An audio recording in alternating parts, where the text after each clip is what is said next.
So Isaac la kanisa que Chabani Record a ligne la kaye likambo. Chabani Record la koya belle ya pamba parce que Chabani Record misoni to mena omona Chabani. Oui mais moninga pesi bino makambo. Bosuba mbongo bolaki na ngote. Sasa ma unufundwa te yoka. Apesi biso makambo. Malembe. Viens la salle qui bosse ma mituka. Te. Linga la facile. Même pas lui. Ah non. Là vraiment même pas lui. Il peut pas. Zach a foutu biso te. Et ça linga la facile de foutu biso. Oh linga la facile c'est comme naït. Te d'accord naït. En tout cas, je le réclame. Format où il a siko au bâtonnier sur la zone. On a réclamé. C'est moi. J'ai tout fait. Parce que vieux sur la tigala kana batige na mona bendana na grand prêtre les banga to fandisa, ça n'avait rien à voir avec linga la facile. Mais modèle est comme la kiwana. Et comme presque ma finga. Comme qui est beaucoup moins d'intégrité physique. D'une part et d'une autre. C'était les bonnes guerres. Les bonnes guerres. Dans le bagage Jimou Kendi. Azana pote mo le colossi la raté. Otale bien. On a pas en privé ça que on a la yebi. Na tira ko bete ko mututé. Parce que privé vieux ça que bana confier na pe marambo belé. Ba polémique ba jokana ba Serge Kayebi.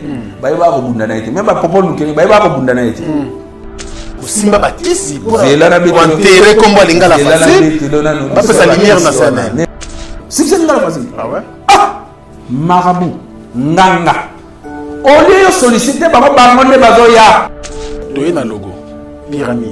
Pyramide to bi signe wana eza ya logement. Logement c'est la formation.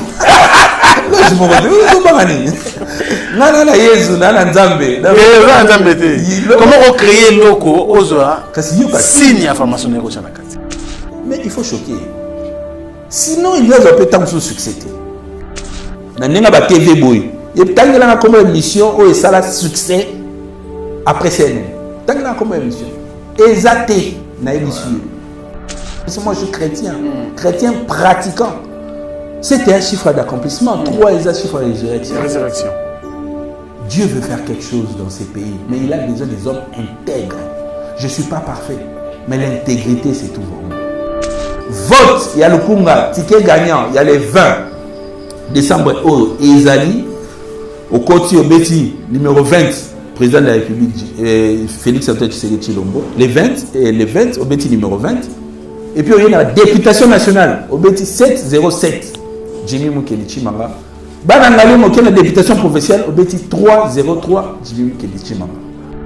Beaucoup voté l'ISO, en fonction de ça, là, toujours ça, là. La scène, il faut voter là. Quand même, ça voit, on a voté parce que là, déjà, on a les premiers, Franck.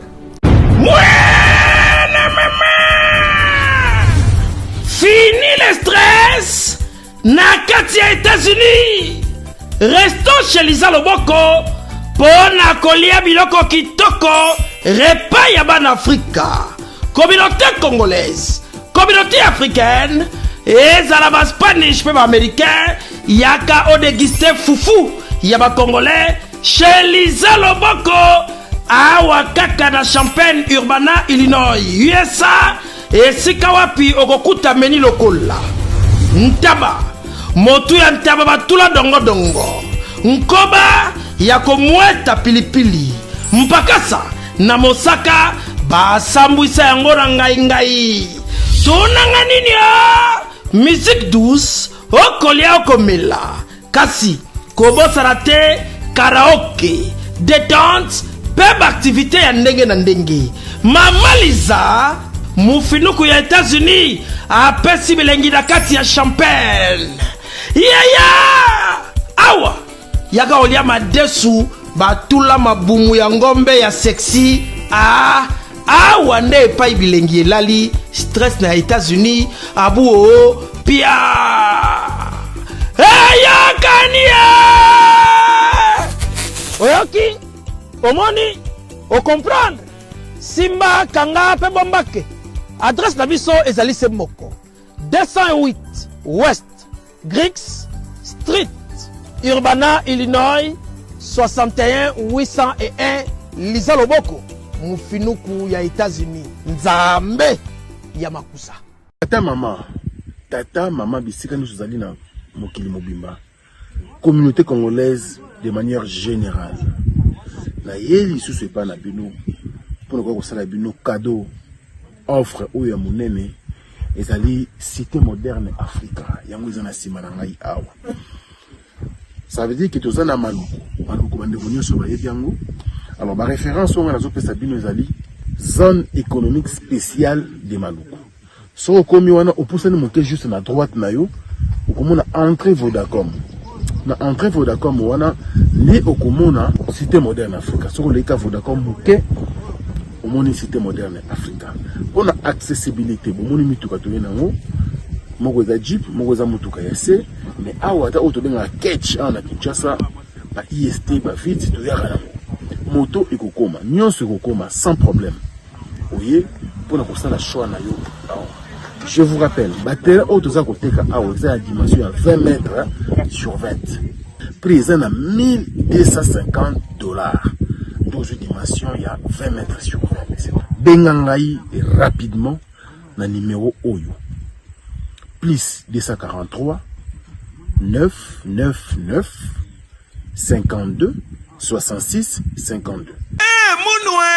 Qui a dit que Bandoule Kozonga te chez Djonga? Chez Djonga 3, Azongeli, base naye, na Paris, Oyo, Yesika Bozalaki kolia, komela pe koyoka ndoule na niveau ya 2 fois te, boye bake, bilenge zongi na Paris na niveau ya kosakana te. Chez Djonga 3, awa, chaque week-end, bilenge zongi ya ndoule, à partir ya le 17 février 2023, ouverture officielle, ya Bandoule, Bokozwa, chaque vendredi, Suzuki Luzubu, 4x4 grands chanteurs de mon pays, à partir il y a 20h jusqu'à l'aube. Pe samedi, Bokozwa CNN Alligator, Nabaninga tout, awa, Boko sepe la jolie kitoko. À partir il y a 20h jusqu'à l'aube. Pe dimanche sombele souka bisanga, Bokozwa Nokolias, Emeli alias de Mingongo, la voix qui cloche, et longo na wenge, Poussana Tovanda, en matinée live, Oyo Eko Banda, à partir à 18h, tina minuit. Kasi, tunanga inini, kaka ceux qui aimaient la CDC, Malamoko Night Club, to boîte et fungwami, à partir il y a minuit. Ti ba 5h avec DJ Bobo. Oyo akosepeli sabino na Bandoule pe na ambiance ya kitoko. Malolo. Oui frère, Babi Djonga. Futur. Hein? Nous te reçons la 50 boîtes. La Katakin, c'est Djonga. Chez Djonga Twanga Nantaba, Ezwami na adresse Oyo, Noisy le Sec, Nassime McDonald, numéro 25, chemin de Grou, 93 130, Ozamo Bimba. Chez Djonga Twanga Nantaba, Yangonde Zali mo boko ya ambiance, na kati ya Paris, pe na France mo Bimba. Bana Guine, Bana Dar es Salaam, Bana Poto, Bana Mokil Mobimba, Cité FM Moko, Afrique Info, avec Frank Stemai, Yandankala, Twende. X-Bass, Marandura, Frank Stemai. Bon début week-end à chacun et à tous. Merci de vous retrouver encore sur la des internautes. Et merci également à tous les amis de Frank Stemai, surtout pour la confiance et la fidélité qui vous accordent bien sûr dans le programme. Vous êtes nombreux à travers le monde. Je remercie également nos partenaires et sponsors. Merci pour la confiance. Alors aujourd'hui, nous sommes honorés par la présence d'un estimé confrère qui a beaucoup fait dans le média congolais. Ça fait plusieurs années. Donc il est toujours dans les médias. Il est candidat, bien sûr, à Lukunga. Il est 707 à Lukunga. 303 en Galema, donc nous allons bien sûr les découvrir. Il s'appelle Jimmy Mukendi Chimanga. Vous le connaissez très bien. D'ailleurs, beaucoup de gens aiment sa voix parce qu'il a une voix limpide, surtout dans les commentaires en journal, dans le journal en lingala. Il est avec nous, Jimmy Chimanga. Jimmy Mukendi Chimanga. Bonjour et bienvenue. Bonjour Frank Stemai, c'est un honneur pour moi. Merci beaucoup de me recevoir chez toi. On est très heureux de vous recevoir pour la première fois dans cette émission, face à Franck, sur Africa Info. Un mot à dire par rapport à cette émission, on va commencer. D'abord, je te félicite pour le travail que tu fais. Permets-moi de te tutoyer. Oui, on est ensemble, il n'y a pas de souci.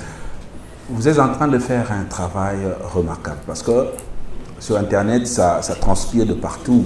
On voit tout le monde faire courir derrière le buzz. Oui. Mais malgré que vous êtes dans ce monde, parce que bon, nous, on était aussi un peu perdus par rapport à des principes que nous connaissons du métier, par rapport à la manière de faire. Parce que bon, aujourd'hui, il y a d'autres éléments qui entrent. Et c'est ce que nous amène la technologie, on n'a pas le choix, on est obligé de faire avec. Mais votre manière de faire, votre manière classique de rester dans le norme, mais de nager sur Internet et d'être accepté, nous fait dire que nous sommes en face des gens qui ont la volonté de faire mieux. Merci. Moi, ici, en RDC à Kinshasa, nous étions parmi les jeunes qui ont accepté d'oser, de faire une entreprise de presse et d'évoluer, comme bien même que Dieu nous a mis la main et ça a très bien évolué, les gens le savent. Je sais que c'est pas facile. Oui. C'est pas facile, c'est pas aussi évident avec tout ce qu'on a comme pesanteur, comme coup, comme attaque. Mais quand on se maintient et on fait le travail, on te suit de loin. On voit ce que tu fais, on se dit que ça va, ça évolue bien et ça va continuer à évoluer. Merci beaucoup Jimmy Mukendi, un grand, je dirais même un poids lourd de la presse, de la communication, parce que vous avez amené la communication 2.0 en 2012. Ça, je ne vais jamais oublier ça. C'était fort. C'était fort. Oui, la communication 2.0. Mais vous êtes dans le 2.0. 2.0, c'est justement l'arrivée des nouvelles technologies dans le média. Parce que vous ne pouvez pas aujourd'hui faire le média sans le digital. Même les médias traditionnels ont aujourd'hui une déclinaison dans le digital. Très bien.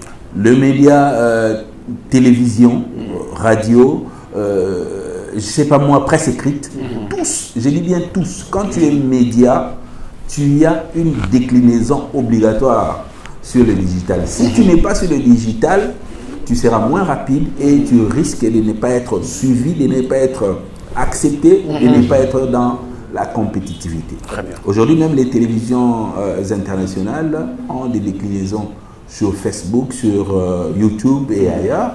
On le voit. Mais une information peut-être que les gens ne savent pas. Aujourd'hui, au niveau de Canada, on a arrêté, on a réduit l'expansion de chaînes de télévision du genre TV5 et France 24. Pourquoi? Parce que Facebook estime que TV5 doit leur payer. À un certain moment, quand vous faites le travail, vous devez savoir que la personne qui génère les outils qui vous permettent d'être plus ou moins mondial et d'être vu par tout le monde, à un certain moment, avec vos 9 millions de vues par jour, par exemple pour les télévisions étrangères, avec vos 9 millions de vues, il sera capable un jour de bloquer pour vous demander de le payer.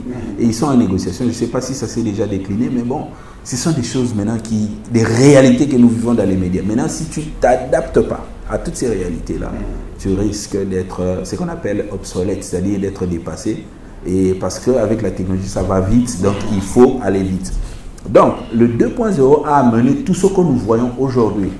Parce que l'interactivité, c'est que quand on fait l'émission, il y a des commentaires. Le 2.0 par excellence aujourd'hui, c'est TikTok par exemple. Vous êtes en train de parler, il y a des commentaires qui passent, vous réagissez en fonction de ce que les autres disent. Donc, bon, je ne dirais pas qu'on était en avance, on était en actualité à ces moments-là. Et puis, on a donné ce qu'on a donné. Mais malheureusement, nous-mêmes, on a eu des problèmes d'adaptabilité. Parce que le choc, parce que les gens se demandent, peut-être que ça serait une question, mais ce n'est pas un problème. Les gens se demandent, mais où est passé CNN? Je dois vous arrêter. Jimmy Mukendi, je dois vous arrêter parce que c'est ma question. Il y a ma question. Alors, il a plaisir parce que au moins, il y a un mandat qui va ah waouh, Jimmy Mukendi quand même. Au Salimingi. Oui. Je dirais au Salimingi parce que 20 ans, j'ai eu 20 ans de profession le 20 novembre 2023. 20 ans. C'est-à-dire ma lettre d'engagement, c'était le 20 novembre 2003, engagé à Horizon 33. Jusqu'à maintenant, 20 ans. Tropicana TV, aujourd'hui Numérica, à l'époque. Et puis, on a bénéficié de la formation du vieux Kibambi Chitoa, Kabea Pindipasi, mais bon, il y avait beaucoup de gens à Tropicana. On a travaillé avec des grands de ces pays, ça nous a aussi forgé. Très bien. Alors, je me dis que tu m'as permis de vous en parce que, oui, très bien, il faut. C'est difficile, hein, tout le bélonios. Oui. Mais tout d'abord, tout le monde ça qui est parce que c'est important. Depuis Horizon 33, en tout cas. Merci. grand journaliste. Déjà à l'époque, c'était un grand plaisir. Mais Masolo et Akati plutôt, ils ont une émission politique. Il y a qui Bimisa Jimmy, Mokendi, na scène politique. Il y a grand au à l'époque, la scène politique, 2005 déjà, 2006, avant toujours Bosso, na Congo. Alors, émission on a Masolo et Akati. Il est dans le wapi. Bon, émission Masolo Yakati, je dois dire que je suis le concepteur de l'émission à l'époque. Tu vois, un réalisateur Gilbert Biladi, en passant, je le salue, Papa Pasteur, Azalelo et pas Congo Ebna et pas Gabriel Chabani. Tout ça qui n'a pas vu Mougalou, Jean-Claude.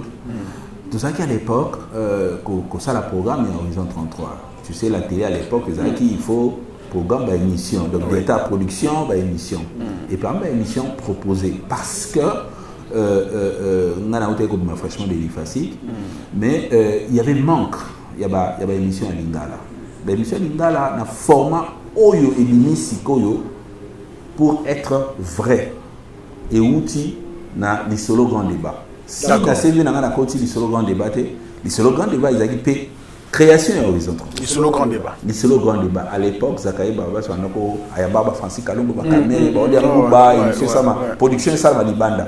Du moins, Bao Bazani écrit ça. Comment est-ce que ça s'est passé? C'est-à-dire, le gars a innové. Moi, j'ai beaucoup de respect. J'ai beaucoup de respect. Au-delà de tout, chacun a ses défauts, mais Bisso, dans mon territoire, on avance comme un défaut. Au-delà de tout, papa n'a pas fini à Béti, à Sali, des bonnes guerres. Peut-être pour une bonne éducation. À cause de la peut-être na tort, à un moment, on a, mais parce que ça, papa, tu as une place d'ailleurs, on méritait ma place. Très bien. Et j'ai beaucoup d'estime à ces gars-là. C'est un créatif terrible. Que j'estime que beaucoup n'ont pas exploité, ou que j'estime que certains pouvaient l'exploiter. Mais peut-être côté naïe il y a créaté côté naïe il y a intellect ce qui va jouer d'un côté naïe même le pays va faire de merveilles parce que je connais l'homme ngana sala plus de 8 ans na Zakaï Baba c'est-à-dire Tongo la Muki bobengani ti butu ti bolali avant bolala bobengani bokaboni bobengani chaque jour on se connaissait très très bien. Mais je me suis jamais fait engueuler. Oh, Jimmy Zoa Boysom Belanga Boy. Jamais. Respect. Un monsieur respectable et respectueux. Et je pense que c'était ça sa force. Je ne suis pas venu parler de lui. Mais non, le bas, tant au Bandaka. Les solo grand débat. Les solo grand débat. À l'époque, moi. Moi, je ne participais pas. C'est-à-dire, Ezaki presque ma format. Après, en gros, on a décliné dans Masolo Akati. Et Masolo Akati, c'était l'unique émission, toute la période électorale, l'unique émission retenue par la haute autorité des médias. D'accord. Pour les période de l'élection. On se rappelle dans l'émission, on a un Kimbuta comme candidat à l'Okunga. À l'époque, à Zora Koutouté. Et Nayambaka, Edino Motonangenge, Azo postulé et tout. Nayambaka va grand, il y a l'époque. En tout cas, dans ça, c'était l'unique émission, il y a débat, il y a l'ingala, la période électorale pour le candidat au solo. Validé par la haute autorité des médias. Maintenant, après, il y a des déclinaisons, il y a Indobil.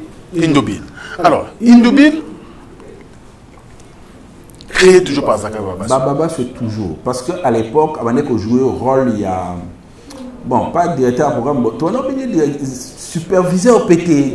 Comme on a comme on a scène. Comme on officiel. Parce qu'il venait, des fois il partait. Mais. Il y a un millionnaire en boule. Ce gars, c'est un millionnaire en boule. Nandé bena ba makanisa so afanda ole wanzaka boye abibisa. Et yaka et puis so yebo ikangi parce que aujourd'hui même la chronique forme ya vieux Kayumbi Beya manda chebo na kotana na polémique je suis en train d'analyser clairement froidement format ya bayilu ngamo na butu et sala kali susu penzati école wana ezaki bato bazwaka ngope peut-être ba Marius Munga et puis et ça net kolimo format ya bana kini bana braza c'est ça quoi. Pourquoi il y aura un mutana ba mabena et tous il a pété à Koufa. Tu vois, format bana kini bana braza, c'est lui. Il a créé ça. A créé le journal Indobil. Indobil, ce n'était pas de bêtises que nous voyons aujourd'hui sur internet. Ilouville, c'était des infos, mais na jargon quinois. Jargon quinois. Puis sur le quinois, excuse-moi, n'a un peu politique. À l'époque, pouvoir, il y a Nego Kabila. Et ben, on a accepté le quinois. C'est-à-dire, ce que le quinois, on diminuer, il fallait tout le place d'un et puis tout le place d'un monsieur Tozoaki. Donc, on a mis tout le quinois parce que le ministre n'y sur la région de Bissou et puis, l'élo, vous devez, ou tout le monde doit, les émissions en lingala dans format, il y a Bana Kinshasa, Bana Braza, Bandeko, donc, format wana, c'est ça. Les deux auteurs reviennent toujours à Zach. Et ça, il y a des livres. Des livres comme maman. À travers, moi, quand j'étais rédacteur en chef de Lingala Facile, j'ai conduit plus de 30 mémoires, il y a BAT. Et puis, ouvrage, ni balé, mon professeur Matoumouni, et puis, une dame suisse à Koma. Pour ce qu'on a fait à Lingala Facile à l'époque. C'était fort. Mais le côté maquillé, les gens qui trop, mais le côté intellectuel est Lingala. Mais beaucoup de gens pensent aussi que format ou Ozoko Misalelo, il y a une même délinquance na TV, il y a une comme ça journalisme. Boula va courager en lieu et place, tanga classe boy licencié à l'IFASIC, au sein de la formation belé, vous allez quand même expert en marketing. On est monté à la côté, on est monté à la plus courage côté lingala. Il est gente. Faux et archive. Pourquoi? Ah bon? La population ou le peuple a les dirigeants qu'il mérite. Et nous, quand on fait la télé, nous ne faisons pas la télé pour nos maisons, pour nos parents, pour nos frères. Nous faisons la télé pour la population. Très bien. Moi, j'étais parmi les gens où toi,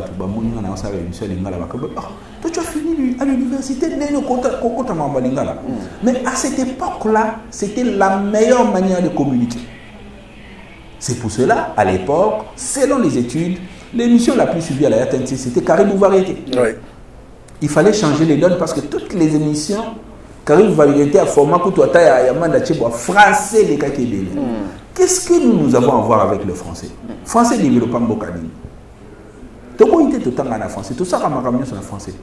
Mais la télé, même ce que vous faites, ça ne reflète que la société que nous avons. Il est vrai, à l'époque, la restriction est Kakébélé. Oui. Mais au Lobaté que la buzz est outil na Congo. La buzz est outil Libanda. Non, on être prêt que mouton nord va côté la COP grâce il y a cause des animaux marambo sur le genre que bon, moi je condamne toujours, moi je condamne les gens qui leur suivent. Moi je ne peux pas condamner. Est-ce que quelqu'un qui fait des bêtises? Moi je ne vais pas ouvrir. Franck Stéma, je peux te dire. Il y a des émissions quand on a Mama Solo. Nathalie n'a zappé. Si on a monnaie, on a zappé. Si on a internet, on a cliqué. Chacun a ses délires. oui. Moutou na moutou a la place à avoir plaisir. Parce que, excusez-moi, n'entends quand même Bakombo parce que Nicolo, quand même, ton campagne électorale a permis autant à Bakombo. Je ne sais pas ma sensibilité. Je pars, je ne sais pas moi, j'étais à Paris en 2014. Buzz Oyo. Karine Mokonzi. Parce que, bon, bah, Longola, c'est des bassailles, ça y est, bah, Longola, Mikolo, il est vrai qu'il était très zongi. Mais, bah, Longola, c'est des bandundi. La moto, c'était. Mais je te dis, une grande dame. Azobetani solo, il y a. Les locaux de Karine, ça là qui voit. Karine, parce que moi, je le connaissais, na numérique, na générique. Karine Mokonzi. Une émission terrible au moment où à Kinshasa, personne n'en parlait. Personne n'en parlait. Bon, moi j'étais ce que j'étais parce que Missope, grâce au Tozo qui parce que Misso tant au Bini, même la Lingala facile, Tozo grâce au Canada, attention on a bé Taliban. On a un internet et pensati parce que internet c'est aux Misso peut-être on a 2.0 quand on a lancé la scène, mais internet peut se noter parce que internet c'est aux plus après. Je te dis, les gens regardaient. Oui. Mais est-ce que la photo, on peut imaginer le nombre de bouquets à la chaîne des alliés? La chaîne éducationnelle, la politique, la plus chaîne au Sénat. Pour moi, l'histoire politique du monde est fan d'Arakuna. Parce que la politique française me fascine aussi. La ligne français, la politique, moi ça m'inspire. Oui. Tu vois? Mais, en tant que producteur, tu fais quoi? tu vas rester dans ton carcan. Mais on va des jeunes, tu vois. Les jeunes gens que vous êtes, vous avez adapté les besoins de la vie de la population et de notre public le public qui est ici et à l'extérieur, vous avez adapté et Makamuna vit au PCAMO. Et on a réussi. Aujourd'hui, si moi je fais le choix de passer ici, c'est parce que vous avez de l'audience. Vous êtes plus suivis. Merci. Il y a des émissions de télévision où les lots, combat kalana, on appelle Siko dans la Namati. Mais il y a des questions dans l'équipe et pas Franck Stémaï. Par exemple, il y aura des déclinaisons. Depuis le moment où on va mettre la miniature. Bon, on va mettre la miniature. Et puis ça fait actualité. Exemple simple. Hier, Jean-Pierre Bemba a bêté le moment où il y a passeport. Mais depuis il Jean-Pierre. Est-ce que Jean-Pierre a certains jamais les Batoumane. Il y a un souci actualité. Il faut m'ataminer. Tu comprends? Donc c'était un peu ça. La télé, l'audience, il y a télévision, et dépend de la hauteur, et dépend de la public. Parce que si tu fais une bêtise, personne ne va te suivre. Alors, Jules Moukedi, comment et pourquoi Indoubil, ils ont été rapidement oubliés pour laisser la place à Lingala Facile? Est-ce que tu sais qu'Indoubil n'a pas fait un mois? C'est ça justement. Indoubil n'a pas fait un mois parce que la haute autorité des médias avec Excellence Mouti Ngawaza, ministre des Affaires humanitaires aujourd'hui à Kangakiango, parce que c'était quelque chose qui sortait de l'ordinaire. En fait, on a fait quoi? On a fait que briser les lignes, bouger les lignes. Tu vois, moi, dans tout ce que je fais, dans la deuxième, troisième, dans les premiers. Et c'était mindset Yazakari à l'époque. Oui. On a voulu bouger les lignes. Les carcans fermés, les sentiers battus, on a dit terrain à Bissoté. Il y a une zone de confort à Bissoté. Mais Koto, Koto, tu bouges, je peux t'informer. Bissoté, tu manara, Lingala facile, tu coûtera coupage na $30 et puis $20, mon boisage, on a équipe. Donc, cameraman a 10, journaliste a 10. Tout le monde on a 300. Et les gens payent. Et les gens payent les lots, tarif et matin à la TV. Pourquoi? Parce que tout le monde a autour ça les acquis importants. Et tout ça qui n'a buzz partout. Il y a un fan ça combo. Combien de temps Lingala facile? Na zone na Indoubi. Indoubi on a fait un mois bakangiango. Bakangiango, ils acquis bon peut-être vieux pas na beta bilo musu bambodi musu ni banda ya système. Tu vois, agolega peut-être dans émission musu vers Aniati Moutoniati Indoubil victime, Bakanga Biso Moutoniati Kouto organisé marche à l'époque, Kanyama, commandant ya Lukunga, Aya Ti na rédaction de Zabiso, tout ça. Et calmement. Format Siro Yalinga facile. Format Yalinga facile, au long horizon 33. Ni les longs là qui, en fait, l'élément n'est là qui na Indoubil, ou reprendre qui na Yalinga facile. Indoubil, pena jargon. D'accord. Jargon, c'est-à-dire l'anguilla. Mais l'anguilla, il y a format au pays, il y a ma cassité. Mais les anguilles, non, bon, toi, combo. Bon, et zongi, si on peut format, parce que si on a mutu, alors ça, pour nous qui ma justice, après si mutu combo, tu vois. Mais biso il n'oublie la guinée, tu viens à il t'obéit vie gratuite. Vous comprenez? Donc, tu payes ça, tu vas combo, bongo, et maintenant, qui va nous mais dans le langage de Kinshasa, qui n'ont pas compris. Mais ceux qui ont qui n'ont pas, afin de faire une bille, l'eau comme très bien. Donc c'était un peu verrouillé. Si vous avez le roi une double coteau qui est Bakangi Bisso, tout l'embissement, mais format lingala facile, tu veux ça l'ango, l'ibanda à horizon 33. Ok. Il y a qu'un indépendant. Ndé maramba structure les lois et bandits. Moutoua ko sa oti. Agence de presse. Moutoua ko sa yoti. Tu veux bima libanda. Au-delà peut-être il y a la structure à production qu'on a mis balé mis ça je crois avec problème qui lié les autres mais et que émission et bimana chaîne parce que bon agence à production agence à communication à l'époque il y avait que Jean-Claude y allait on a produit une émission libane à la chaîne à proposer semble-t-il une émission sportive antenne A émission sous même problème qui lié ça il peut demander à l'agence après bazo proposer mais il y a émission et c'est 10 minutes journal télévisé ils allaient rater. Ok, tout ce qui vient de tout maba on a tenté après si ce passe local au tout monene il y a local mo tout côté ba mesa biso moko donc tout des ordinateurs Tobana rêve Nabiso. Je te dis, moi je le dis à qui veut m'entendre, quand je travaillais, je me retrouvais dans les lieux de travail parce que moi c'était 6h, 22h chaque jour. J'ai vraiment sacrifié ma vie. 6h, 22h. 6h, 22h chaque jour. Ce qui a pembe bimi dans la rédaction. Et j'ai bossé. Donc, tant que tu as bimi na pourquoi actualité, tu as anglais na nyonso. Et puis tu as dosé la sensibilité nyonso. Et c'était ça notre force. Parce que l'image de Zakaria, tu as bossé pessi. Donc vraiment tu as alors, tu as fait le choix de la facile. J'ai eu un certain moment de Yoganeti. En réalité, tant que bandit, l'ingala facile, initiative à Zachary toujours. To Zaki, vous qui idango ensemble. Non, ça dit sur le lobby que tu as idée ensemble et un mensonge. Et Zaki initiative à Bababasso. C'était initiative naïe. Même mise en forme, même choix à couleur. Si tu as tout même affiche jaune rouge. Même mise en forme. Tout ça là ensemble. Mais maintenant, mise en forme. Tout ça là ensemble. Vient le période dans la coupe à dragon. Tous les couleurs à dragon. Rouge et jaune. Tous les couleurs, c'était frappant. Et puis après, même format présentation. Il m'a facile de tout ça en direct. De biquer en direct. Vieux personne de game, ils ont été. Tout le monde a enregistré. Format enregistrement et bandit. Tu vois. Mais la forme journalistique, la forme intellectuelle, rédactionnelle, en tout cas, je le réclame. Format où il a siko au bâtonnier sur la zone, on a réclamé. C'est moi. C'est moi. C'est moi. J'ai tout fait. Mais je faisais tout. C'est-à-dire même conducteur alignement, salabo et chute.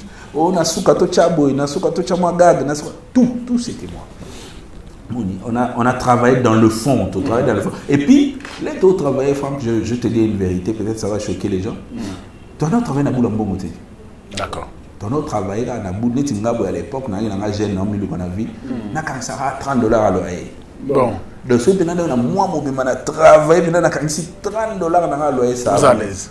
C'est-à-dire, on a une ambition, ambition exacte. Ambition, tout écouter dans la profession. Donc, toujours bêta. Travail de fond. Tout aussi bon et belé. Non, bon et belé. On a eu vraiment beaucoup d'opportunités dans la vie. Et puis, bon, chapeau à lui, parce qu'après, bon, je sais pas, je n'ai rien préparé. Les gens peuvent croire que. Non, allez-y, on coaching Mozana, c'est bien. Je parle avec mon cœur. C'est-à-dire, après, tant que tu as au Kabouana, tu as scène, tu as fait ça sur Maramboya. Tu es dans le Kabouana, justement. C'est là où les choses. C'est là où les bas blessent. Mouninga pe sibino makambo. Bosu ba mbongo bolaki na ngote. Ça c'est ma fundwa reconnaître. Te yoka. Te malembe. Toi qui ne malembe, c'est ta question. Je rectifie. Vie pas ébi que na garçon mon respectueux na koya na plateau pour na manquer respecter. Après si sur makambo. Malembe. Vie na sala ki bosu mamituka. Te. Linga la facile. Même pas lui.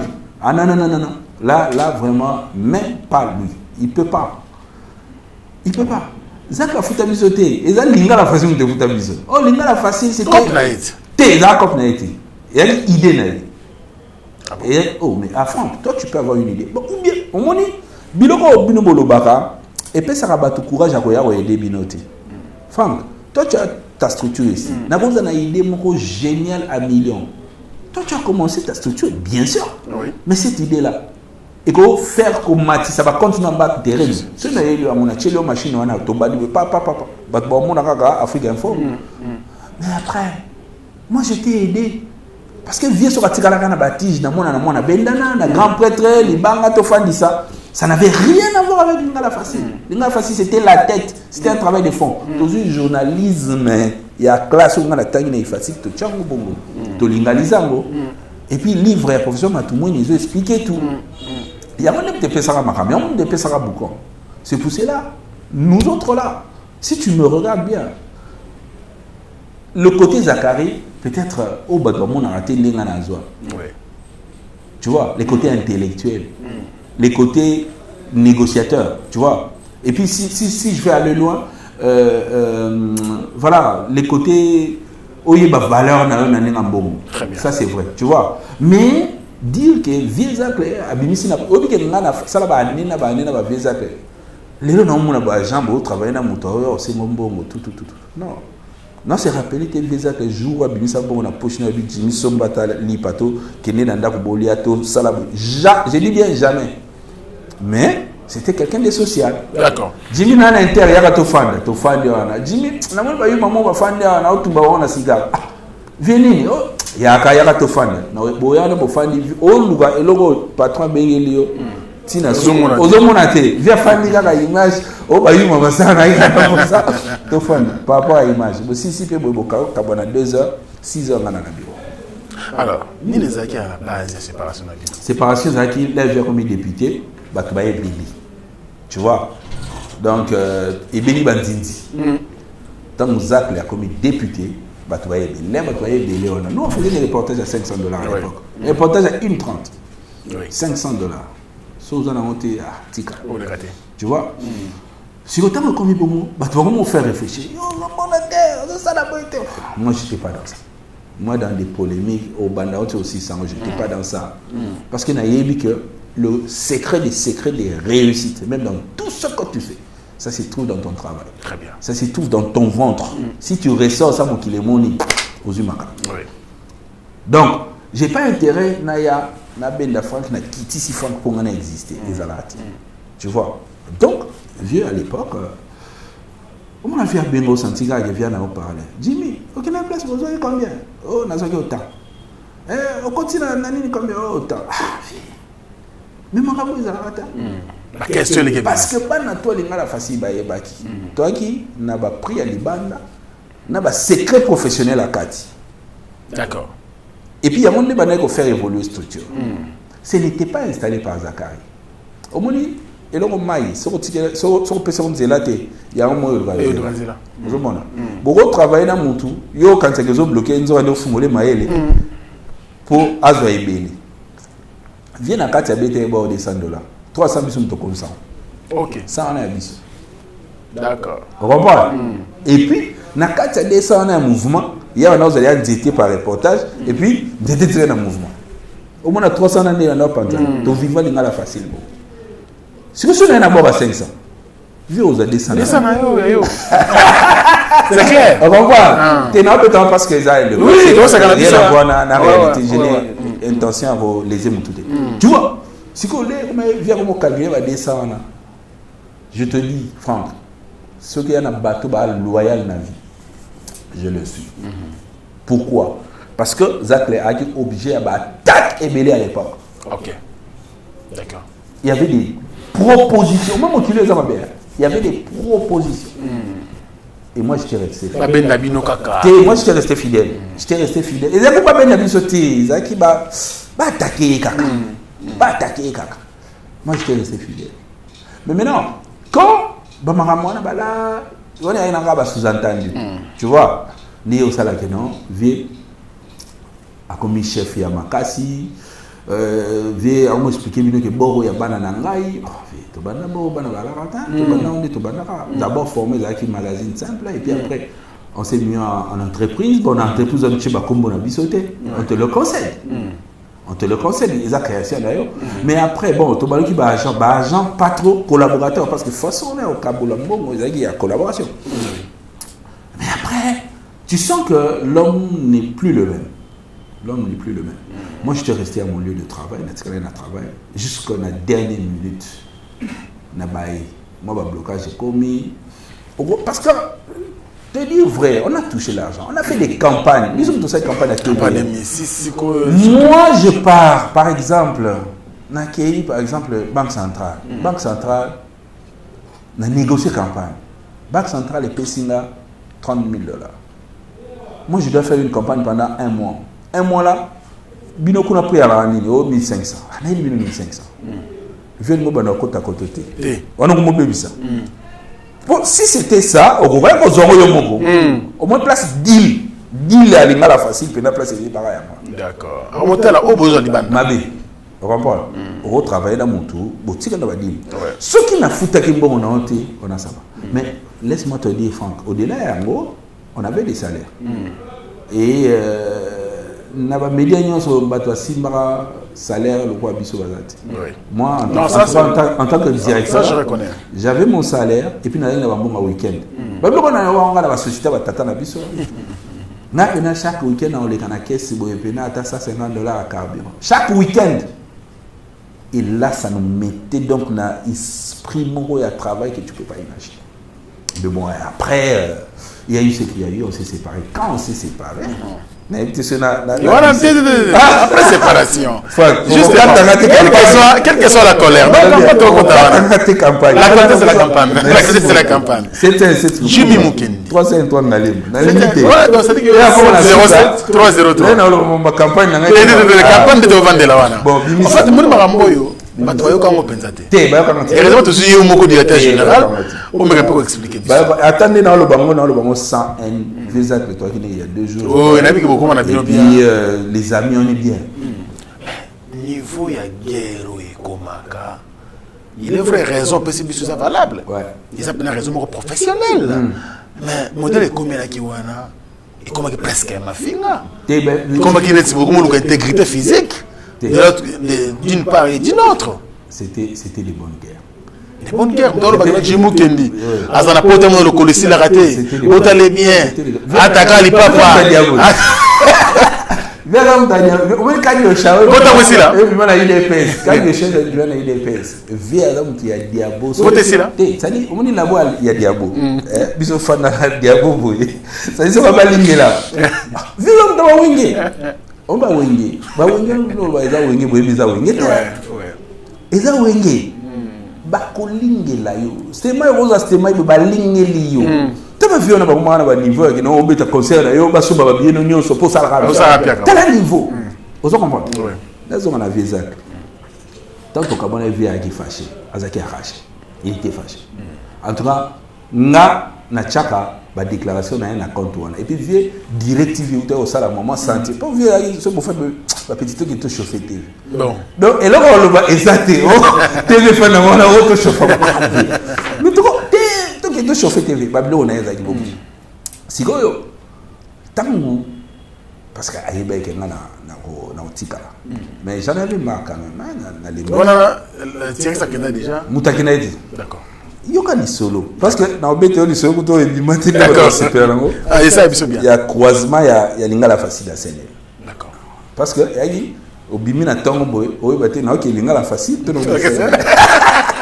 c'était chaud ah ouais vieux fâché à côté na oncle na mon boy na pas du peuple tu as bon il y a calme neni boulot ok oncle comprend vous tout bien na Jimmy na bengani bango je les ai séchés avec son noté c'est la religion ça oh na émission vieux fâché comme tout à Martina plateau beta biso pas kabola beta biso beta biso mais bon d'abord on appelle ça sur makambo d'abord wana tama betaka pour bato ba bunana zakle depuis baba na bunda tale ba polémique ba jokana ba Serge Kayebi ba ba ko bunda na été même ba popol nous ba ko bunda na été mais toujours stratégie à Congo Mobimba nga téléphone nanga na misona bongoti qui ne m'a pas appelé dans la République ah ouais qui ne m'a pas appelé pour la présidence de la République qui ne m'a pas appelé. On t'insulte pendant 2 semaines en boucle. Famille nayo, bandeko nayo, Sony. Qui ne m'a pas appelé? Maintenant, les gens qui nous appelaient, qu'on répondait. Bon, il faut appeler mon toyo après mon matayo, bon, mais kalamba yo kokito yo. Il m'a dit mafuta. Mafuta matin to répondati. Et c'était ça notre force. So Isaac la kanisa que Chabani record a lingela kai likambo.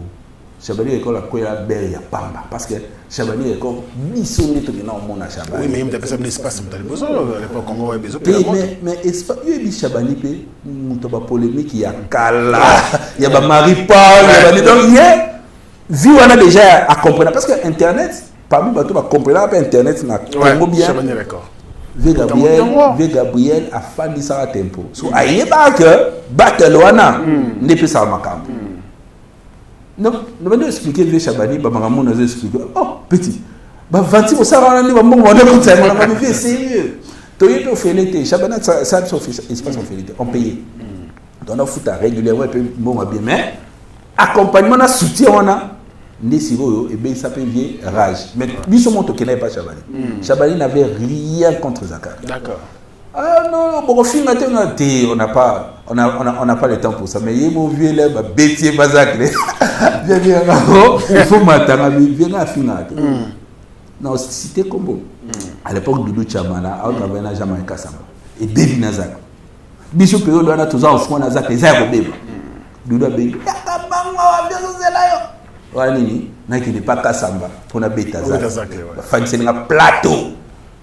Oh, mais Chamala. Il est vrai qu'il a fini là. Mais quand on a jusque là, dans d'autres côtés. Et puis Doudou Kemba, bon baba vieux. Ouais. Ce qu'on bébé si na moko yeba yo bébé si la bango nyonso. Donc le roi yo zana posa ya bangingi nanga et si là et que na kende na plateau ya télé 50 na beta viezacle et que non so ni na yebi ndeni suka. Très bien. Carrière babi ya to yebi ndeni kenda. Très bien. Bisola Congo biso nyonso to yebi ndeni zala. Doudou na oya. La qualité la côte en été. Deux, c'était pas une semaine. Quelques temps après, ministre Raymond Chibanda a fallu ici Zakari na Kassam. Comment tu as sonné? Oh, ils ont la sonne. Oh, ils ont la sonne. A fallu ici Bango. JMK today, JMK to midi, on a Zakari ça la sport ni babeta match ensemble pour la réconciliation. Et on a une bête à Bouzoba. Donc, carrière est là. On comprend. Donc, conseil, ma jeune frère, ma fille m'a mis coloté. Ma fille m'a papa, mon colo, mon colo. Au Lina, a été éthique à la bureau privé. Surtout que mon privé, on n'a pas un privé, on a yéli. On a tiré à côté de l'homme tout. Privé, bon, privé, il y a une spirituelle attention parce que normalement, on le bébé. Parce que privé, vieux actes à confier Marambo Bélé sur le plan peut-être social et familial. Maramboana, Natikala loyal. Donc, je n'ai pas besoin d'aller salir mon vieux à moi. Oh, tout ça, il peut à un moment, il y a bien. Pour n'avoir moi, tout le monde d'ailleurs, biso kutubana osomba ba vie na bisoté, ba osomba ba réflexion na bisoté. On était tout droit. Et puis force ya Zakari comme député, on doit bêter ba marteau parce que vieux Azaki un peu, son coaché vieux Azabuka yo karana nti. Tu vois, boye ici boye sali boye.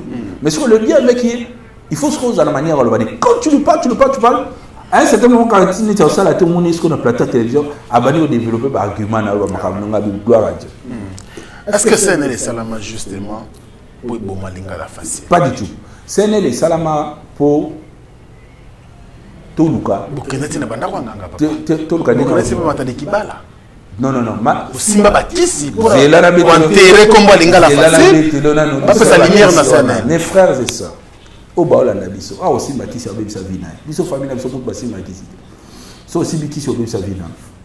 Mais na Kinshasa ba tricage sous ce salamaka et ba comédie ya banganga comédie j'assume ce que je dis parce que moi je te consulté par les gars c'est que c'est ngala facile marabout nganga au lieu de solliciter ba bangonde bazoya aventurer tout boyer je vous dis ba maison tout boyer li o bato akenda so bato ba kota ba maison tout boyer li batina ba émissaire ce que je te dis est authentique. D'accord.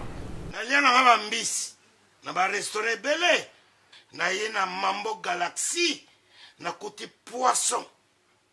Tala mbisi pe ya mwana te haza minere te haza mukolo ndoboko liango familial botondi mbisi basangisa na crevette kaka ye mbisi basangisa na makemba basangisa na poivron basangisa na céleri basangisa na pomme de terre basangisa na munganza donc mbisi azu vitamine bazali susu na ngulu bazali susu makayabu brochette otobengi kamundele mayebo ndo biloko nyonso ya mboka pa Galaxy Mambo tozolia c'est Mambo Galaxy azosala pana bana mboka yango wana congolais pona esika oyo kolela or ke bacongolais toyebani osali 6 mois bobundi na propriétaire tie mosapi na liso mais Galaxy Mambo 8 ans quel restaurant eza mosika te. Au numéro 137, rue André Carman, à Aubervilliers, composez vite les 07 53 28 89 07. Galaxy Mambo, c'est du waouh. Pourquoi? Bon, mon étoile là, boy, babi bon. Yo tant sur le robeta bongo aux autres jeep, au PC na jeep mon. Voilà qui nganga né. Yo nganga sambela nga sela nga makambuku na. Moi je crois qu'il y a un grand esprit pour comprendre les manipulations. Pour la plupart, ceux qui partent là-bas, on te donne des conditions fallacieuses pour au niveau. Mais écoute, médias, ça n'a rien à voir. Médias, en tout cas, on a un média et puis je lis beaucoup. Et puis, on a évolué. Très bien. Il y a un tout, et parce que on en Amérique, on en France, on a sali démarquage et puis on a tropicalisé. On a sali, on a Kinshasa et puis tu vois. Et puis, vitesse à média, parce que tant qu'il y a 2.0, ça dit vitesse à média. Internet, c'est l'autre. Mais on disait ce qui allait venir. Marambo n'est qu'au ya, on dit que qu'on annonce déjà. Mais l'ingala facile, on a comme un lukuta. C'est un l'ingala facile, non, c'est un de Bokenda pour na kanda ko diminuer l'ingala facile. L'ingala facile, tout ça là, fête anniversaire, tout fait gouvernement mobile na Vénus.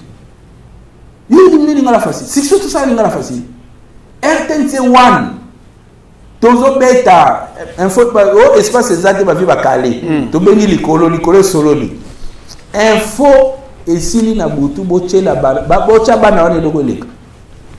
Entre batuto ba eda biso période wana merci beaucoup. Boche leka monde entier.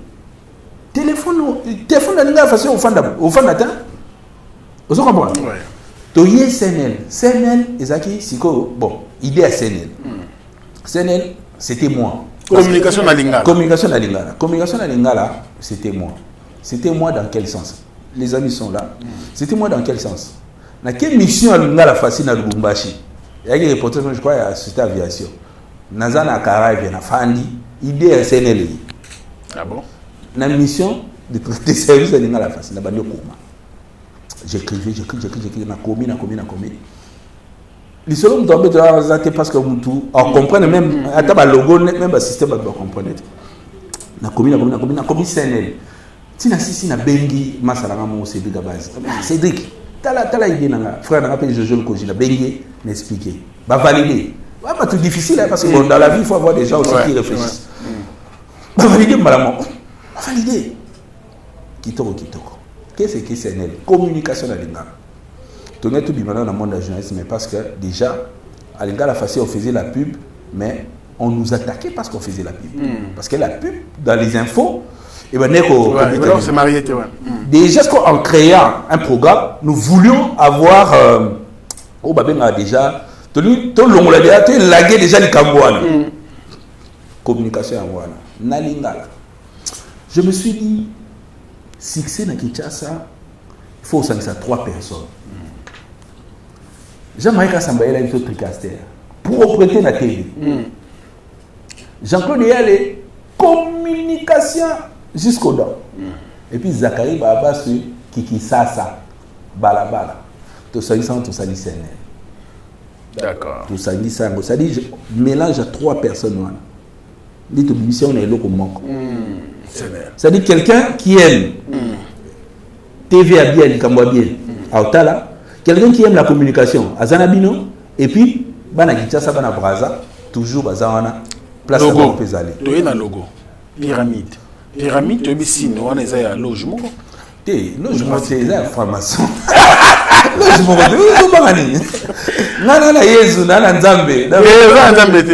comment on crée logo aux signe à formation de mais il faut choquer. Sinon, il y a un peu de temps sous succès. Comment est-ce que les gens sont chrétiens mais baba ma formation? Formation pour ma casse ma bible ma frère, ma sangana. Allez, yo mobali ko mo la tama puta. C'est du n'importe quoi. Tala. Au moni bato mayele. Okoza no mayele mais soza mayele na domaine moko. tant que na domaine bodimo ki zengi ozomona na ko attaquer ba femme te bu fanda kuna pe bo attaquer ngate je n'ai rien contre vous. Pyramide ezali pyramide ya Maslow, pyramide des besoins. Bon ba internet bo beta. Maslow a la pyramide des besoins pour moto, asa psychologue. Ça dit ba besoin primaire, tant mutu abota maka, asa na ba besoin mike, besoin liboso ya nini ya kolia, ya kolala, ya kolata. Après, a comme na ba besoin moko ya ba estime existentielle. Ba besoin ya ko exister na mokili. Ah, bandeko, ba mona penga, ah na la tape Gucci, na sala boy, ba besoin existentiel.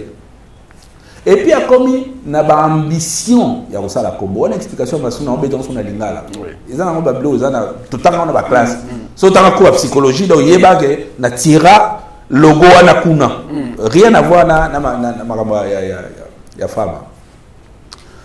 Ba explication. Si ko tout ya rejoindre ça besoin et accomplissement. Dans le travail de communication que nous faisions, c'était de ramener, on a besoin primaire, on a besoin d'estime, on a besoin existentiel, au coma de l'ambition. Nicolo. Ce que tu produis, et c'était ça l'explication du logo. Très bien.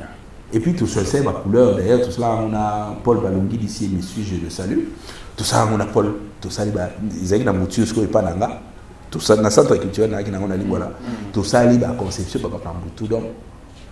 Tout fan na CNL na poche à peu près moi. Tout fan na poche, c'est-à-dire logo générique débit, générique fin. Et puis, c'est quoi Thierry à l'époque, après ça il a dit ah ya. Mais trop demandé pour c'est là te répondre té ninité. Tu dis ah tu n'y comme tête. Tu dis ma niti wenger. Wenger bi manani oh ah mama qui est blaise boule libo soto qui. Ah maman qui est déjà massé. Comme ça comme Tobi ça dit tu dis la maman qui est tout ça le roi générique et puis les pesa boire tout bandi balama. C'est toi musicien. Tout ça long. Mon kilier changé. Adou elenga bande ko ayeba mon kilier to beta générique mon kilier changé. Ta c'est le kenda. Quand ekenda. Et puis ekenda bongo na régularité to sila ibatan. Et puis batwana ko après opération sur les parce que tu ba combat vie pendant que solo na ba vie plus. Oya boy o mona ba ndimi na tongo mais oya on verser là boy zakle que sur na biwana boy ndimi na tongo. Au moins on doit avoir une polémique. Mais tant que Zoaki vie Gabi coup de chapeau, il n'est pas d'image qui est pessi. Tu commences à 10 chaînes. Tu commences à diffuser dans 10 chaînes. Et puis maintenant, on a horaire à Mabé, mais on était très sûr. Donc c'était ça, c'est non, mais ça. C'était une force. Non, mais c'est une histoire. Ça, il faut le voir. Des jeunes qui réfléchissaient, qui réfléchissent. Et puis, attention, c'est tu bandes sur erreur et tu pas visa. Tu bois qui tu bandes que non, ou tu lobby que non. C'est net au salango. Tu éviter pour visa de oh ya borati de ti de moi là. Borati de la famille donc keba. Déjà on a été sur le royauté. Ah il y a borati de thé, il y a la famille. C'est la société pour ça statut. Structure société bana mai ba boya yo kumbela ba. Tout ça là boy ba ressources ba ya boy to ba partager. Le quoi tout est une idéologie. Tout connaît une idéologie on est très bien. Et puis on a musique malheureusement. Quelle musique? Chita senen na web ça yo. Allez-y. Oh. Tu connais musique? Franck Stemai. Lelo Facebook et Facebook to YouTube. Oui. Ce qui a assez décidé. Akata. Akati là, ne doit sur YouTube et Kati. Bon après Franck Stemai le lendemain. Chômeur. Les journalistes. Donc, tu vas chercher à te réveiller autrement. Ouais. Chômeur comme tel, parce que au Guatemala, on met tata dans moi, tu vois. Ouais. Ce qui est arrivé à l'Ingala facile, comment à CNN, on avait des grands clients. CNN, nous sommes l'unique magazine Oyo, na tongo na négocier marché na Congo, na poko na négocier marché na Balima. Na émission moko na beti Balima na avant, na émission moko na beti Braco. Et ça la mana nous. Et ça nous arrive. Et ça nous est arrivé RTL, Tigo, Vodacom. Et puis reportage. Il y a ma société de télécommunication, nous sommes moins que $500. Reportage, il y a ma société de Barasicole, moins que $500. Et à la sociale, les amis, $500. Et cet argent-là n'allait pas dans notre poche. Voilà. Au moins, on peut battre le temps sur le baraté, sur le temps sur mon tour, battre le tarif. Nous, on a la publicité, on fout dans la chaîne. Tu vois, on avait à peu près 15 chaînes de télévision de diffusion. Donc, on fout dans l'eau. Si koyo, maïe les création, maïe les stratégiques, na maïe les gestion, ce que ça m'a dit, épée sa force. Nous avons la force où on a des secondes qui force il y a déploiement à CNL. Mais toutes les questions YouTube sur le Kangi, sur les fonds de cinéma comme un effectivement, ce qui s'est passé avec CNL. L'annonceur va. Non! Annonceur va venir dans CNL et Koufa n'a pas annonceur. Mais Koufa, pourquoi? CNL et Koufa pour la TNT. Tout le monde a la télévision analogique, tout le monde a la télévision numérique. C'est pour cela, après CNL, c'est l'Internet. Nous avons la TV boy. Et tant que nous avons comme émission, où ça a succès après CNN. Tant que nous avons comme émission. Exacté, nous avons émission. Pourquoi? Parce que TNT y a qui? Bah charge. Vous avez et puis la télévision, il y a le roi Bachemi, on a un Luka Bouquet, oh ça là, bah tu n'as pas de zominoté. Boulet, tous à qui à peu près divisé dans 15 chaînes. Sur les 15 chaînes, comme sur TV Moko, et analogique. Ce qu'on a pas analogique, on a mouton, avec Yatika Lié Moko, abandi ba caprice, botine émission pour les quitter. Il a dit choc. Ça n'avait rien de conflit. David, Thierry, on savait c'est. Il y avait un comptable, la gestion était claire. Et puis, paiement, ils ont dit en amont et en aval. C'est-à-dire, il y a des frais au yo sur le terrain, il y a des frais au yo au tchan en poche, il y a des frais au yo au tchan dans mouvement, et puis il y a des frais à gestion, il y a salaire, il y a l'argent. To wele là et l'autre côté, to bundate, to soana te. Mais ils offrent, c'est-à-dire business, modèle à business, voilà très bien. Modèle à business, nous t'es bon ma biso. To routine analogique. Tout s'adapter dans le numérique, pouf. La question exemple simple. Les Kati, YouTube a fallu à Kati. Tu dois aller te chercher ou se remettre dans ma ressource.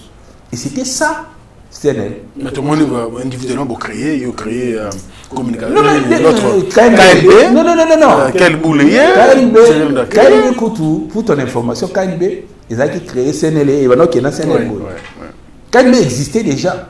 Et puis KNB n'a ciblé qu'Internet. Dans une certaine mesure, KNB existait déjà. KNB, ça n'avait rien à voir avec tout ce que CNL faisait. Et puis, même dans le des charges avec moi différents. Mais tout ça, Bralima, Bracongo.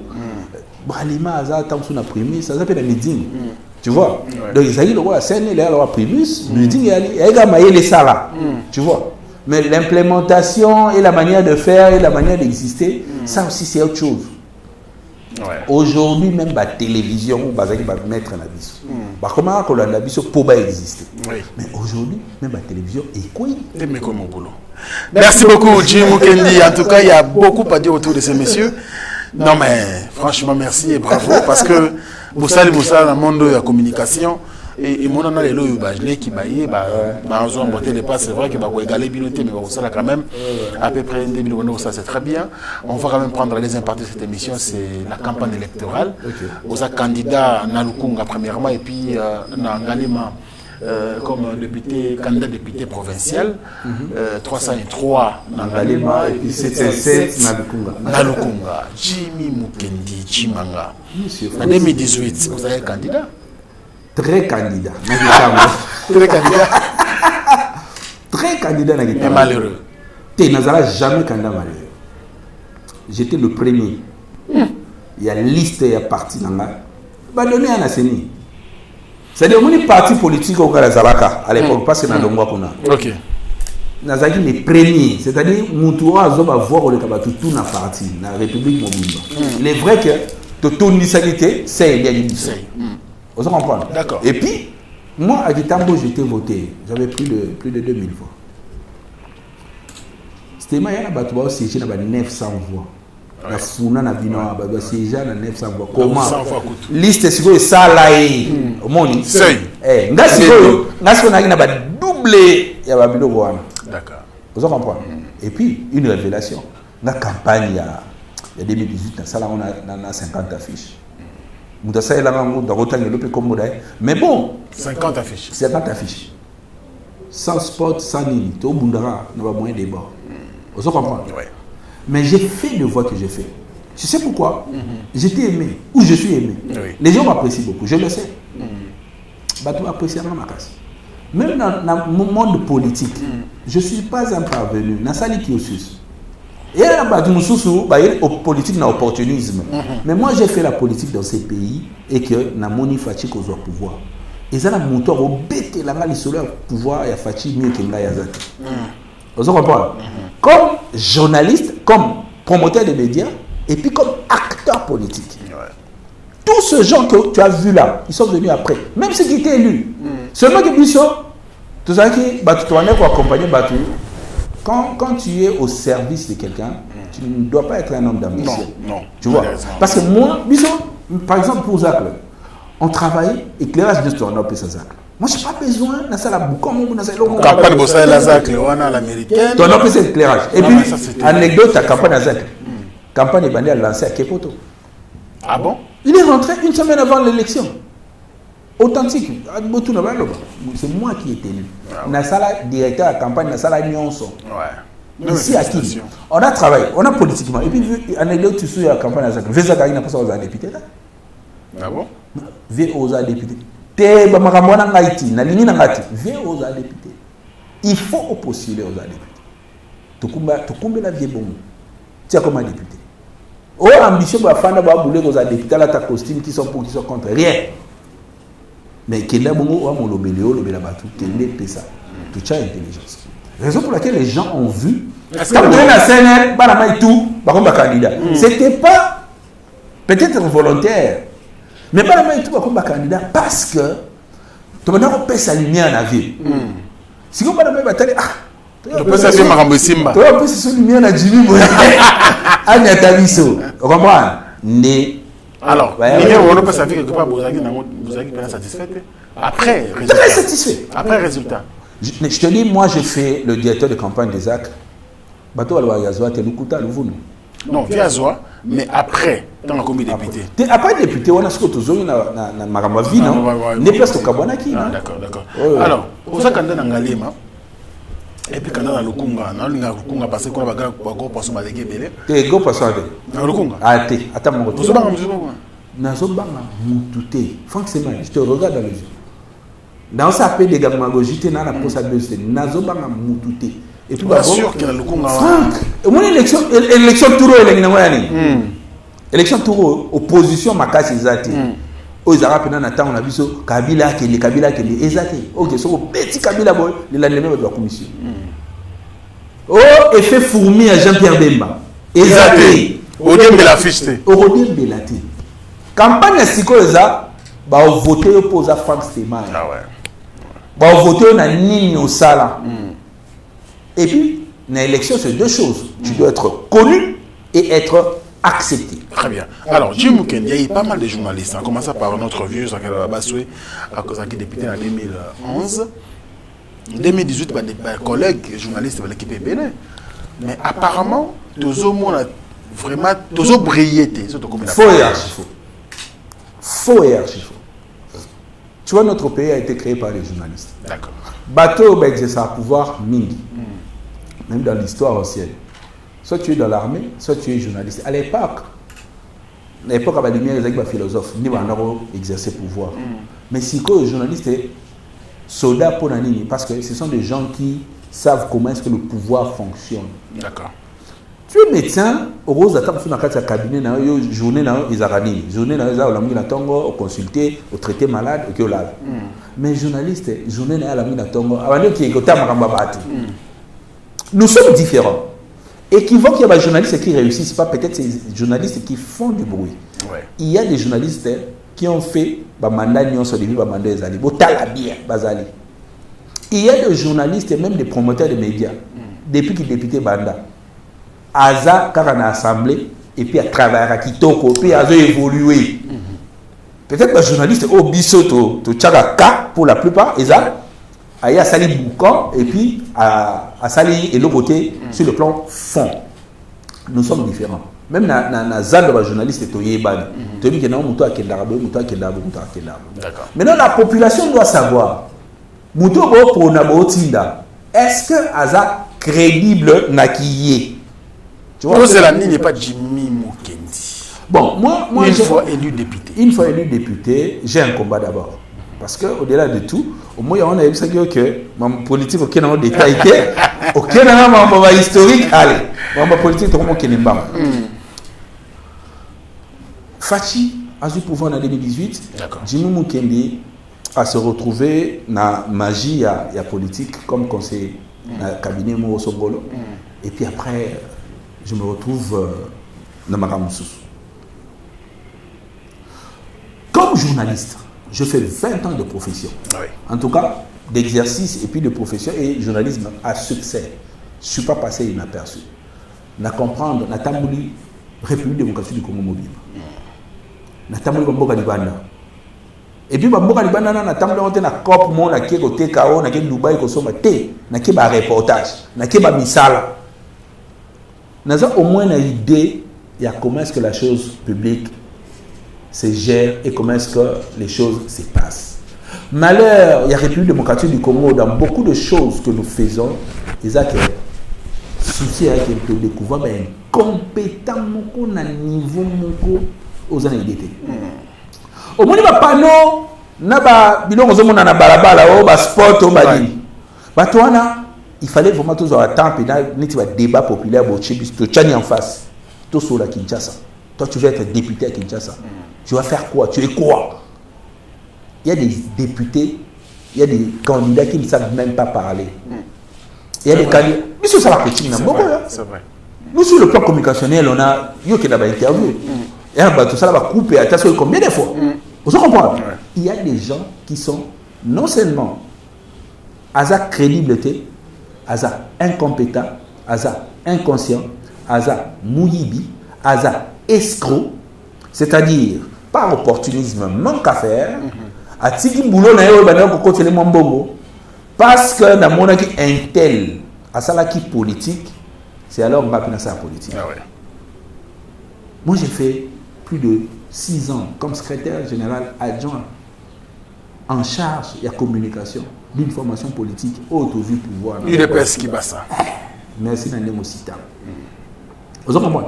On a travaillé, on a fait le travail de fond. Je n'ai pas honte de le dire, même 2018. Tant que tu as combo ya Fachi, mini bazakite, batebele baye baki Fachi te. Mais moi, j'ai vu quelque chose à ce monsieur personnellement. Non, ça a déjà noté. Moi je fais l'effort parce que Vidana a gagné, on a déjà noté. Vidana a gagné la rationalité. Dans ça qui est fort, dans ça là, dans la rationnel parce que pour monter au juger là. A juger en fonction de malobana olobate mais a juger en fonction de âme aux kumba malobana oloba. Félix Tshisekedi, les gens l'ont sous-estimé comme président de la République, comme homme politique. Dès na utoloba tout à l'heure, Félix a non vivre dans ombre ya vie na. Parce que vieux il fallait rayonner, Félix a ko bimate. To pas ça fait makam. Vous comprenez? Félix a ko bimate, il ne pouvait pas faire des interviews qu'on soit format politique et tout. Combien même que na souka tant vient comment les demander si eux abîmé. Comment pousser ailleurs. Mais alors, les gens ne savaient pas l'homme. Tangelanga Moutounini au Sikoyo, Azagi na campagne à Félix Bazana et Sikoyo. Félix Tshisekedi bat campagne avec sa femme. Ceux qui ont l'andaka loyeli à Nétoyebi na Kinshasa, Zamona Kin, Zamona Bruxelles, Nengazana Nengazuma Kambu, Togokumbela, Togolia. Mais elle est autour Mais on est en face d'un socialiste panafricaniste, démocrate ou à un souci, d'abord il y a la population. Franck, tu as dit solo tout à l'heure. Bon, on a été dans l'élection. Non, exactement. Campagne Malili. Vous t'angilez, vous t'embolaté. Bon, on a été. Bateau, ça y a une politique à l'époque à Kabila. Comme c'est une politique commerce. C'est au Tchembon Rebelle au gagné. Est-ce que mon tout poids l'obélo n'a pas parlé? Il faut que tu aies pour gagner. Il faut avoir la compétence à l'obélo. Parce que Moussa est député. ils ont légiférer et puis qu'on contrôler. Est-ce que et là au article ça la constitution d'habitude il est au bas pour monter ça là on a parlement il faut y aller bon il y a moana tu peux ça privilège na ba miyibi tu peux ça privilège na ba escroc tu peux ça privilège na ba bana maïlete tu peux ça privilège na bateau tant que bazaki ba ça les côté na poto ba yé awa ba sali n'importe quoi mboka na biso to tergiverse. Tu sais pourquoi Dubaï batouaï baraté? C'est parce qu'il y a des caméras partout. L'unique manière pour freiner qui mouille binamboka il faut que l'IGF et qu'on m'appelle institutionnalisé partout. Pour que Moutou, avant de poser acte de vandalisme na finance à l'État, à Bamba. Et je crois que c'est ce que Fachi est venu instaurer. Qu'est-ce que tu veux apporter dans la carte alignée? On a bien un petit Fachi. Tout ça c'est là. Babé nanga petit Fachi. Na orozelanga pour mona ona loba. La ça est fort na la cohérent. Et puis tina fanda na ser makolo, il y a UDPS et ça qui pour idéologiquement na comme un mur. Je me suis préparé parce que ceux qui ont la campagne mon campagne. Je te dis, on a fait la campagne à Vie, tout ça la campagne va te bêler moi na Kinshasa. Parce que c'était des clients, bah non, puis ça on a tout ça coaching, tout ça la promotion, je ne peux pas leur citer ici. Mais on a fait passer les gens aussi au temps au talib de Moussala Peno Bandaki Zamakas. Mais nous autres là, par mon expérience, moi je fais 42 ans d'âge. Je ne suis pas si vieux que ça. Presque la moitié de ma vie, je l'ai passé dans la profession. Vous comprenez? Donc, on a 20 ans de profession, on a sali. Oh, on a sacrifié tant de vie dans la familiale. Je te dis, moi j'entre au bureau, bateau ba ibinga tout dans. Moi je me réveille 4 heures pour me décider. 6h30 je suis au bureau. Et puis après au tala ba diffusion il y a du boulot dans la vie. Très bien. Ça dit, na combien de conseil de rédaction qui va reporter ba terrain, ba zongi, ba de ça montage, na contrôler montage. Conducteur à souka enregistrement sili ba kaosi là ba sili ici, il faut na pendant la chaîne. Ba pendant la chaîne, na ba contrôler la diffusion. Même attends bon ça tu n'as pas le temps il y a au bouffer.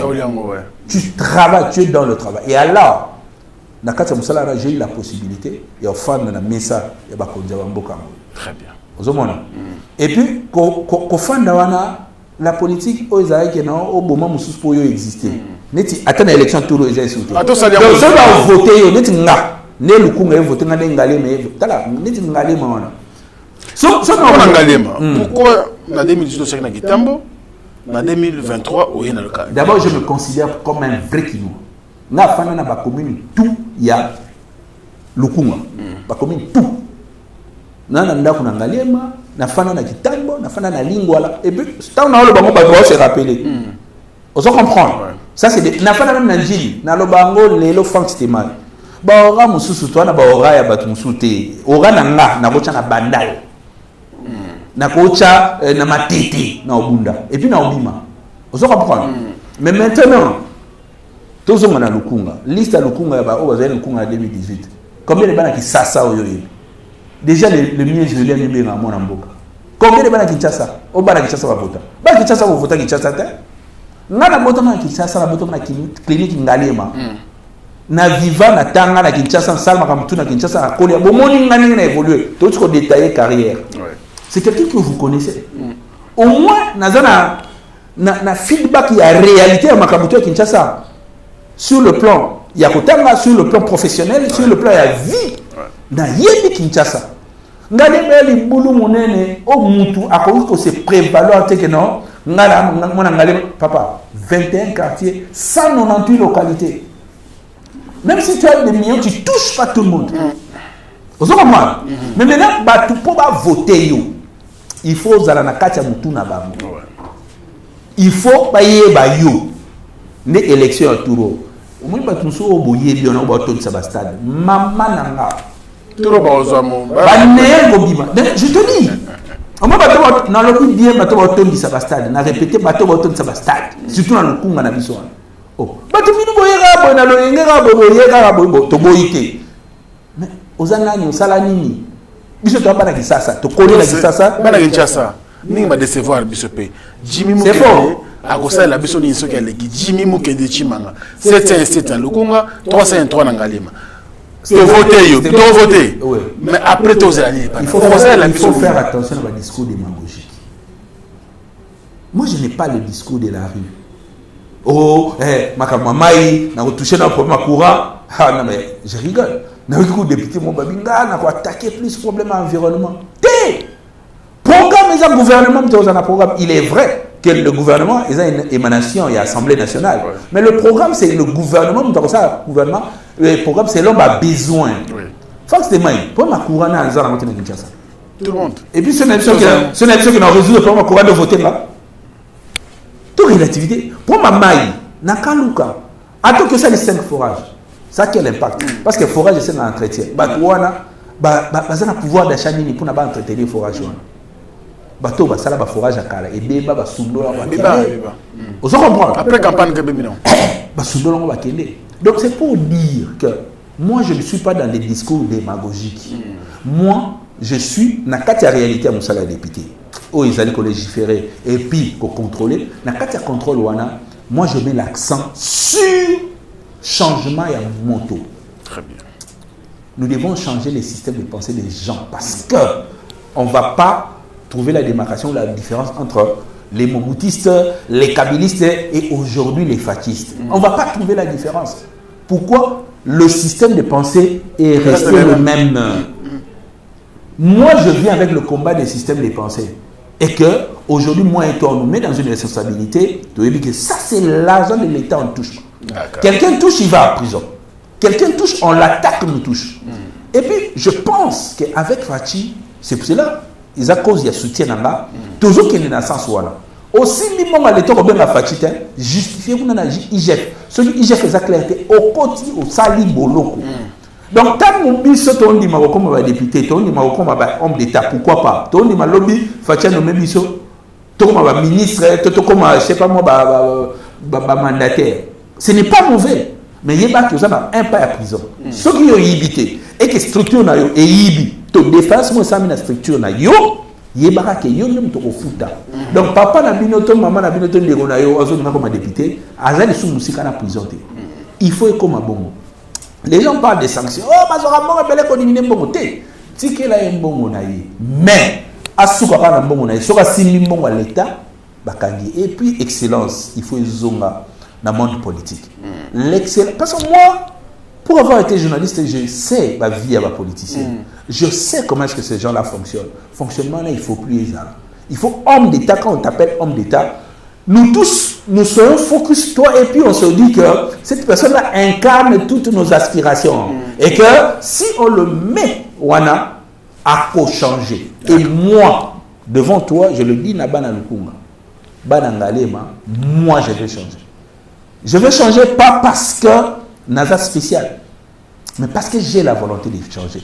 Parce que je sais qu'avec ce que j'ai comme expérience, 20 ans après, je peux redresser les choses. Si je fais le roi Batumususu, ma carrière, ma carrière politique, et ça la beauté. Et ça la beauté. Mais Batumususu, ça déjà. Pourquoi? Parce que c'est un mandat à sa qui dignité. Moi, je travaille. Naza pour travailler et puis il y a un contrat social. Je sens que je suis digne. Bah, numéro 717 353, pour moi c'était prophétique. 7, 3, ce sont des chiffres d'accomplissement. Je suis chrétien, chrétien pratiquant. C'était un chiffre d'accomplissement. 3 est un chiffre de résurrection. Dieu veut faire quelque chose dans ces pays, mais il a besoin des hommes intègres.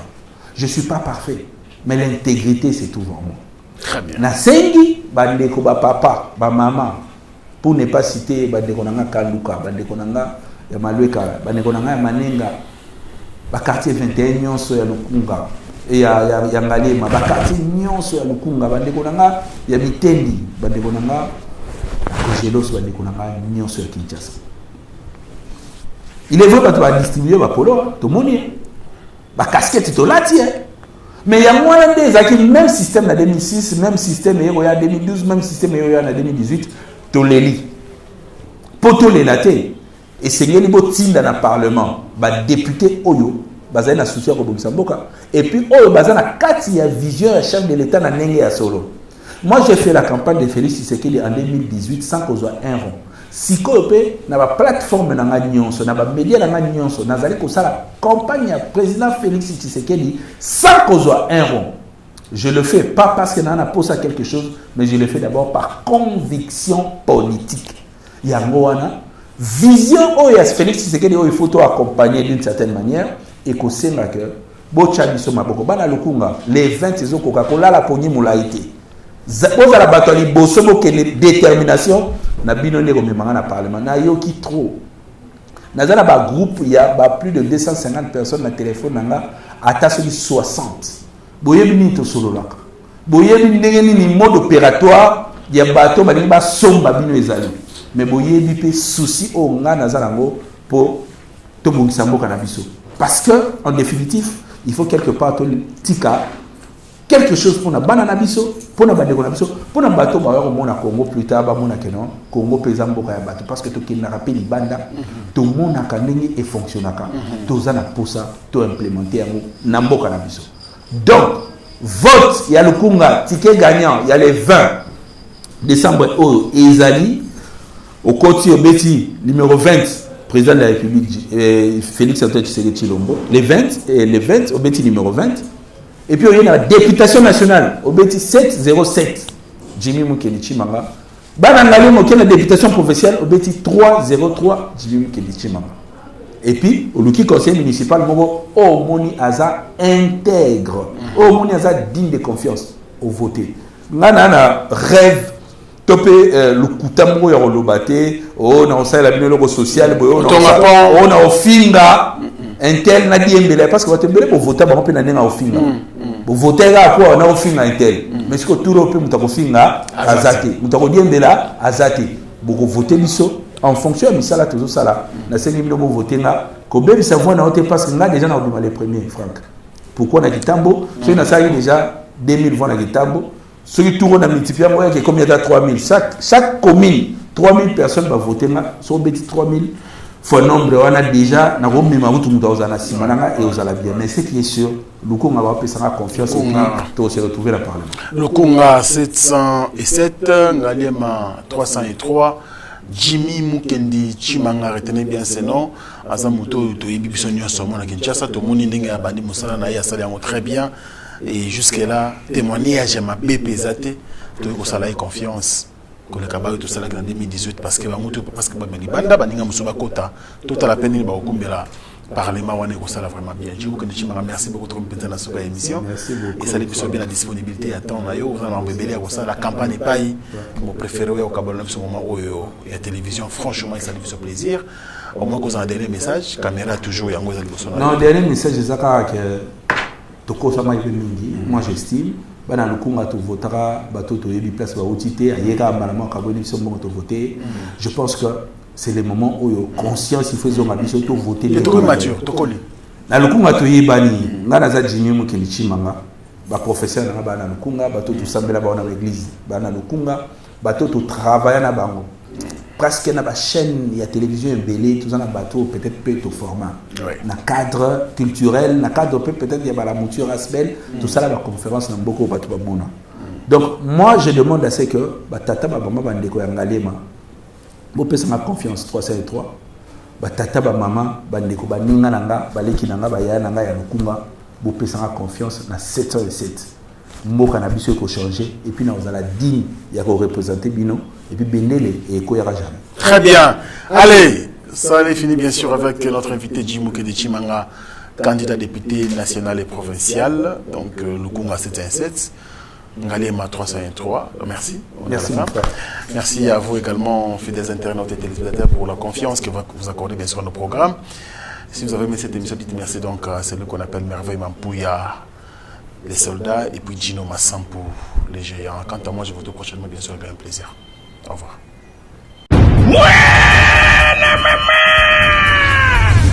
Fini le stress! Nakatia États-Unis! Restons chez Lisa Loboko pour na kolia biloko kitoko repas ya ban Afrika. Communauté congolaise, communauté africaine, et zalaba Spanish même américain, yaka o déguisté foufou, yaba congolais, chez Lisa Loboko, awa kaka na Champaign Urbana Illinois USA esika wapi okokuta meni lokola ntaba motu ya ntaba batula dongo dongo nkoba ya komweta pilipili mpakasa na mosaka basambwisa yango na ngai tonanga nini musique douce okolia okomela kasi kobosana te karaoke détente peba activité ya ndenge na ndenge mamaliza mufinuku ya États-Unis apesi bilengi na kati ya Champagne awa yaka olia madesu batula mabumu ya ngombe ya sexy awa nde epai bilengi elali stress na États-Unis abu pia yakania oyoki omoni o comprendre simba kanga pe bombake adresse na biso ezali se moko 208 West Griggs Street Urbana Illinois 61 801 Liza Loboko mufinuku ya États-Unis nzambe ya makusa tata mama bisika nous zali na mokili mobimba communauté congolaise de manière générale na yeli susu epa na bino pour ko sala bino cadeau offre ou ya monene ezali cité moderne Africa yango ezana sima na ngai awa. Ça veut dire que tous en a maluku bande venu sur ba yango. Alors ma référence on a zo pesa bino ezali zone économique spéciale de Maluku. So komi wana opusani monter juste na droite na yo okomona entrée Vodacom. Na entrée Vodacom wana li okomona cité moderne Africa. So le ka Vodacom moke omoni cité moderne Africa. On a accessibilité bomoni mituka to yenango moko za jeep moko za mutuka ya se mais awa ta auto benga catch ana Kinshasa ba IST ba vite to ya kana moto ekokoma nyonso ekokoma sans problème. Voyez pour la la choix na yo. Je vous rappelle, batterie auto za koteka awa za dimension à 20 mètres sur 20. Prix à $1250. Dans une dimension il y a 20 mètres sur 20. Bengangai rapidement na numéro Oyo.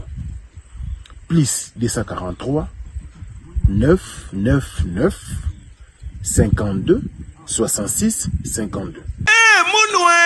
Qui a dit que Bandoule Kozonga te chez Djonga 3 azongeli base naye na Paris oyo yesika bozalaki kolia komela pe koyoka ndule na niveau ya 2 fois te boyeba ke bilenge zongi na Paris na niveau ya kosakana te chez Djonga 3 awa chaque week-end bilenge zongi ya ndule à partir ya le 17 février 2023 ouverture officielle ya Bandoule Bokozwa chaque vendredi Suzuki Luzubu 4x4 grands chanteurs de mon pays à partir il y a 20h jusqu'à l'aube. Pe samedi, bokozwa CNN Alligator na baninga tout awa boko sepe la jolie kitoko. À partir il y a 20h jusqu'à l'aube. Pe dimanche sombele souka bisanga. Bokozwa Nokolias, Emile alias de Mingongo, la voix qui cloche et longo na wenge poussana tovanda en matinée live. Oyo ekobanda à partir à 18h tina minuit. Kasi tunanga inini. Kaka ceux qui aimaient la CDC. Mbala moko night club to boîte et fungwami à partir ya minuit. Ti ba 5h avec DJ Bobo. Oyo akosepelisa bino na Bandoule pe na ambiance ya kitoko. Malolo.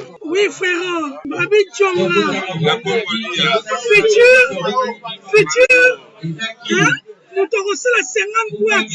La Katakin, c'est Djonga. Chez Djonga Twanga Nantaba, Ezwami na adresse Oyo, Noisy le Sec, Nassime McDonald, numéro 25, chemin de Grou, 93 130, Ozamo Bimba. Chez Djonga Twanga Nantaba, Yangonde Zali mo boko ya ambiance, na kati ya Paris, pe na France mo Bimba.